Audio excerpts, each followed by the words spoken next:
নিজের মায়ের কথায় শহর ছেড়ে পালানোর আগেই রুডিকে ধরে কোর্টে সকলের সামনে হাজির করলো দীপা। এমনকি কোর্টে সকলের সামনে কুন্তলার খেলা শেষ করে দিল দীপা। হ্যাঁ বন্ধুরা, অনুরাগের ছোঁয়ার আগামী পর্বতে আমরা ঠিক এমনটাই দেখতে চলেছি।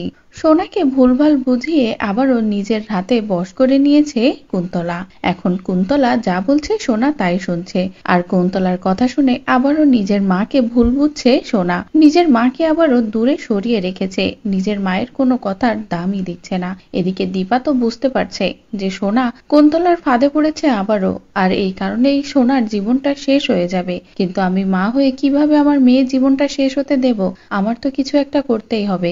যেভাবে হোক আমার মেয়ের জীবনটা আমার বাঁচাতেই হবে। কোর্টে সকলের সামনে প্রমাণ করতে হবে যে কুন্তলা অনেক বড় নোংরা একটা খেলা খেলছে। এই খেলাটা আমার কোর্টে সকলের সামনেই শেষ করতে হবে, আর তার জন্য আমার রুডিকেই হাজির করতে হবে। এদিকে কুন্তলা তো রুডিকে বলেছে অনেক হয়েছে, এবার সময় এসেছে তোমার এই শহর ছেড়ে পালানোর। তুমি এই শহর ছেড়ে পালিয়ে যাও, এখান থেকে চলে যাও, আর বাকিটা আমি সামলে নেব।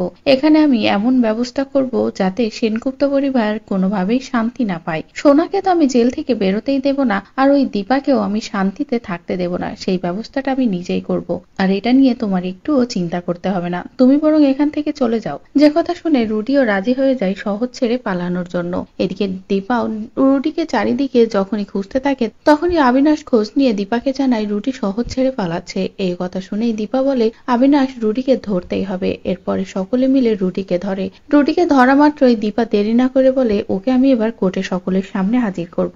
বলেই রুডিকে কোর্টে সকলের সামনে নিয়ে যায়, আর দীপা প্রমাণ করে দেয় যে সোনা কোনো অন্যায় করেনি, আর কুন্তলাও কত বড় নোংরা খেলা খেলছে। তো বন্ধুরা, এবার যদি কোর্টে সকলের সামনে দীপা এভাবে রুডিকে হাজির করে সব খেলা ঘুরিয়ে দেয় কুন্তলার, তাহলে সেটা দেখতে তোমাদের ঠিক কেমন লাগবে কমেন্ট করে জানাও। পরবর্তী আপডেট পেতে চ্যানেলটি সাবস্ক্রাইব করো।